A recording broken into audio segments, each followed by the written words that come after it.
What's up, Internet? My name is Corey from CareerShakers.com. I am a career coach and a recruiter. Today, we are going to be reviewing the best resumes according to the Internet. Now, a quick disclaimer before we get into the video. We are not sponsored by any of the websites, search engines, or hardware that we're using in this video. But if any of you do want to sponsor us, please let us know.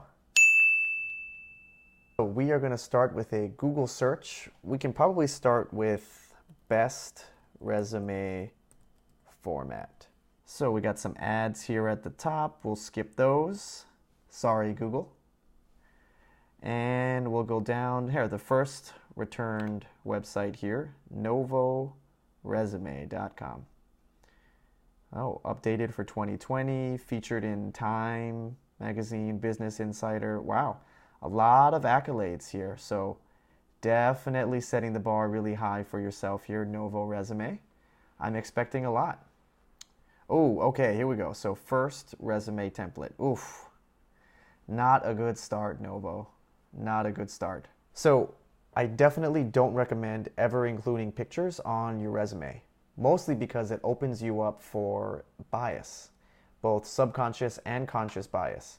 Now, here in the United States, this could be different from country to country or from industry to industry. Like if you're applying to be in a movie or to star in a commercial, probably should have a headshot. But for other corporate jobs or regular jobs, I would definitely not recommend including a picture because there's two different types of bias. So the first would be age, and the second is race or ethnicity. These are both hot topics currently right now in the market, and a lot of HR teams, recruiting teams are doing their best to remove these from the process. But you don't want to introduce any of these biases to yourself. So age bias goes both upwards and downwards. Age bias, if you are a little bit younger, have a little bit less experience, or let's say you have a really good career trajectory. You've been promoted quickly, faster than your normal peers. So you may appear to be younger based on your picture, even though you may actually match the qualifications for the role. You just have progressed really fast in your career. You don't want to be discounted or disqualified for that. And then similarly, on the inverse, if you have more years of experience than some of the traditional peers or who they're looking for in this role, you also don't want to be excluded based on your appearance for being older. And for race, which is a very hot topic right now, you definitely want to avoid any type of bias that it may produce based on your ethnic or racial appearance.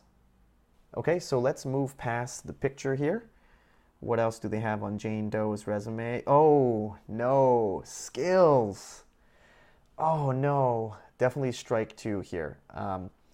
Do not recommend self-rating yourself on skills, ever. Mainly because there's no way for us as recruiters or from hiring managers to know what 5 out of 5 actually means or what this full bar or 3/4 bar actually means here for SEO. There's no standardized assessment that there currently exists right now, so we don't actually know what 5 out of 5 is or 4 out of 5, and so we're almost pretty much going to ignore this entire section. And so you've pretty much wasted or would have wasted a fifth of the resume here, which could have been used for other valuable real estate. But overall, the rest of the resume looks pretty good. All right, so we'll scroll down here, see what else we got. Jane Doe, second version of the resume. Okay, so the two-column approach. So for recruiters or most folks, we read left to right and top to bottom. Based on how this resume is structured, education is here, then technical skills, but then you jump down to work experience, and then there's soft skills and personal projects, but it's not in the same line, so I don't know where I'm supposed to look next.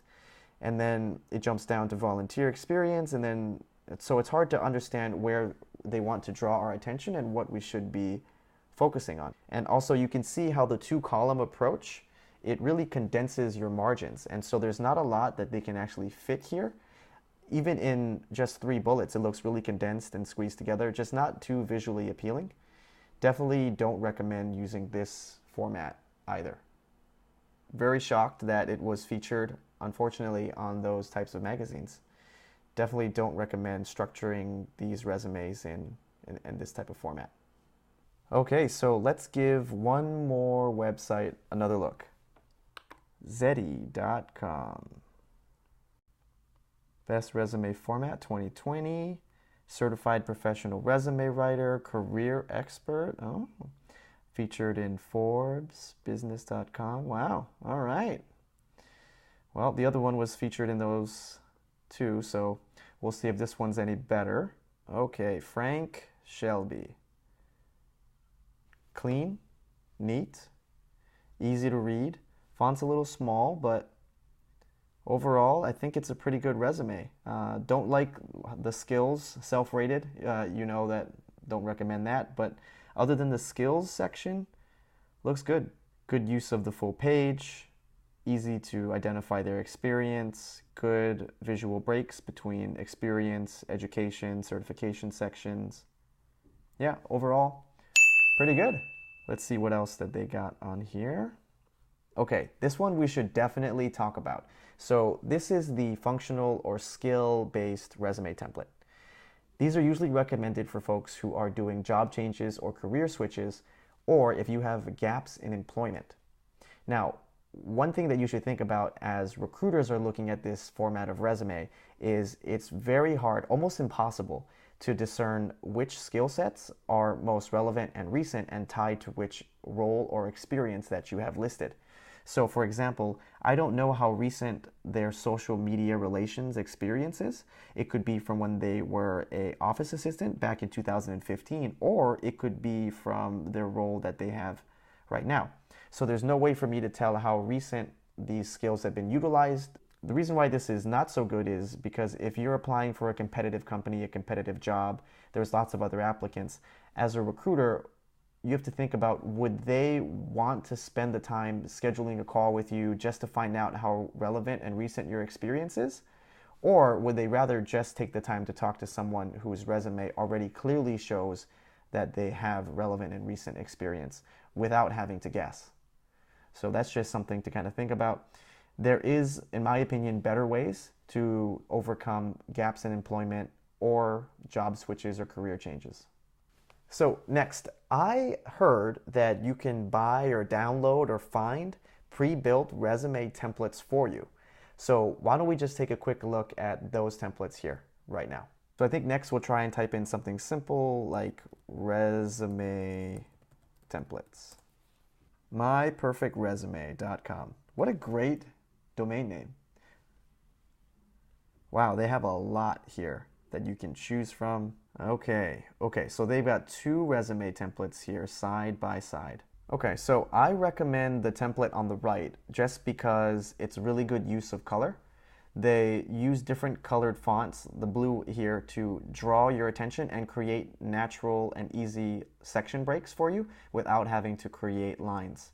So it's really easy to see where the work experience begins and ends, education, as compared to on the left, it's all in black. Just minor details, but between the two, the right is much more visually appealing. Managerial and emphasized. Interesting. Okay, so the managerial resume here on the right-hand side, almost a fourth, maybe even a third of the whole page is blocked off for skills and education. They don't even use the bottom right-hand corner. So a lot of wasted real estate here. I guess it's the managerial resume because you don't have to write as much. So definitely don't recommend the managerial template just because a third of the page is not being utilized. You should really be trying to use the most amount of real estate or the most amount of the page to highlight your experience, your accomplishments, and your differentiators. Okay, well, that was pretty interesting and entertaining. There are some good resume templates online here that you can find, but key takeaways. I would say first, definitely keep it simple. Don't get too fancy, including self-rated skills or pictures. I would also say make sure you're utilizing the full width and length of the page. Think about how people are going to read your resume. So left to right, top to bottom. You can utilize colors or lines to create visual breaks. Make it as easy as possible for recruiters to assess your skill set and background. Remember, your resume is just a key to get you in the front door to start the interview process. Nothing more. Once you start the interview process, your resume is just a reference point for you.